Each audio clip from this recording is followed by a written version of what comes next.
It was a quiet morning. I thought it would be like any other day. But that morning, something happened to my son. Something I never expected. He looked at me like I was a stranger. His eyes were empty. His smile was gone.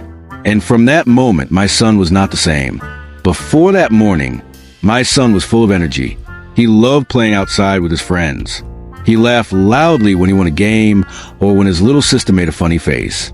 He was curious, always asking questions about the world. But after that day, he was different. He did not run or shout anymore. He did not want to play.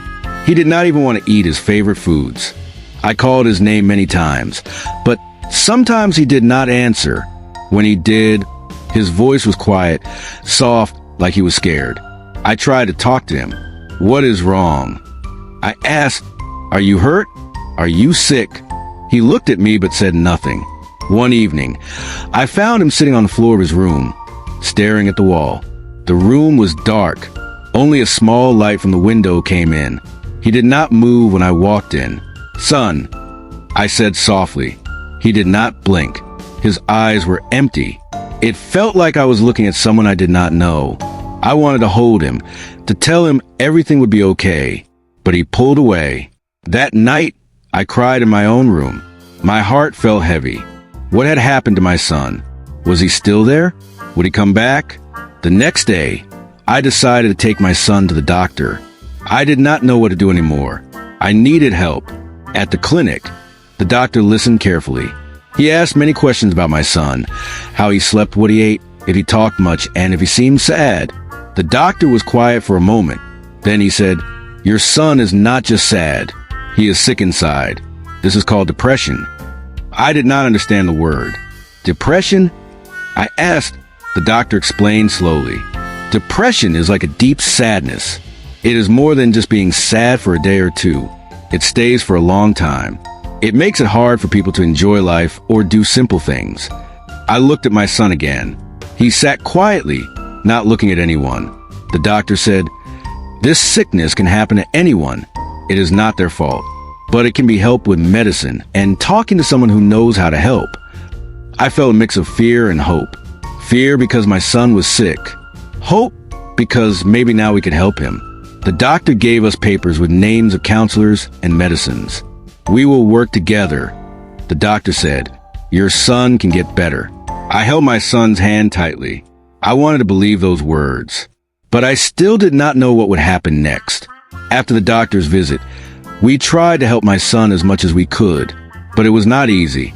The counselor asked my son to talk about his feelings. My son didn't want to talk. Sometimes he said, "I don't know," or "I'm fine," even when he clearly was not. I tried to be patient. I told him, "It's okay to be sad. You don't have to hide it from me." But he stayed quiet. Some days, he looked at me like he was far away, like he was trapped inside his own mind. At home, the house felt cold. The laughter was gone. The noise from the TV or music did not bring back his smile. I bought his favorite food, hoping it would cheer him up. He took a few bites and left the plate. I invited him to walk outside with me. He said no. I wanted to fix everything, but I felt powerless. One night, I sat outside his door and listened.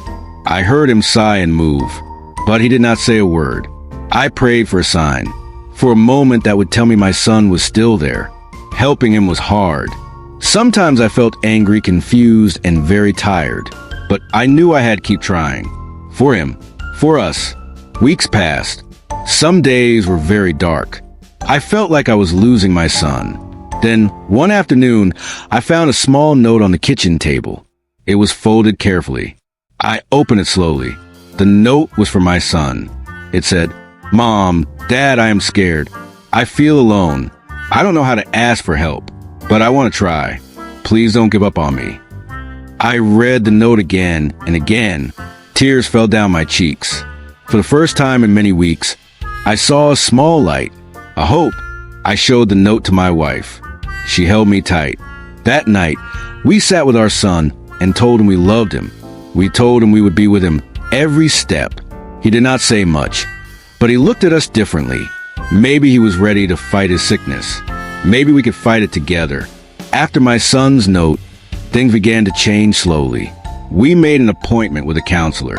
This time, my son agreed to go. The counselor was kind. She did not rush him. She listened to his words, even when they were few. At first, my son was quiet, but over time, he began to talk a little about his fears, his sadness, and his thoughts. He learned that it was okay to feel hurt. It was okay to ask for help. The counselor gave us ways to help him at home. She told us to be patient and to keep loving him. Sometimes, my son still had bad days. Days when he wanted to stay alone. But other days, he smiled a little. He laughed quietly. One day, he asked if he could try to play football again. I said yes. We went outside. He kicked the ball slowly at first, but then he ran a little. Watching him move again was like seeing a flower start to bloom. It was not a quick fix. It was a slow, hard journey, but we were finding a way. The weeks turned into months. My son and our family learned how to live with the changes. Some mornings, he woke up feeling strong. He smiled and said hello. Those days felt like a gift. Other mornings, he still felt tired inside. He didn't want to get out of bed. On those days, I stayed close, helped him get through. We all learned to be patient, with him and with ourselves. I learned to listen more than talk. My son learned to tell us when he felt sad or scared. We started small routines. Every evening, we ate dinner together. We talked about our day, even if it was just a little. Sometimes, my son would draw pictures or write stories. He found ways to show his feelings without words. School was hard for him at first, but his teachers helped. They understood and gave him time to catch up. Slowly, life began to feel normal again. Different, but better. I saw my son grow stronger, bit by bit, and I knew that even if the sadness stayed sometimes, he was learning how to live with it. We were learning, too, together. Now, my son is still my son, but he is different. He smiles more often. He talks about his dreams again. He plays outside with his friends. He is quieter than before, more careful with his feelings.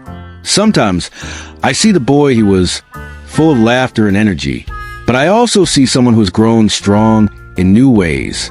I have learned to never take his smile for granted. He has taught me about patience, love, and hope. Our family is not the same as before that day, but maybe we are better. We are closer. We are stronger because we faced the hardest days together, and we did not give up.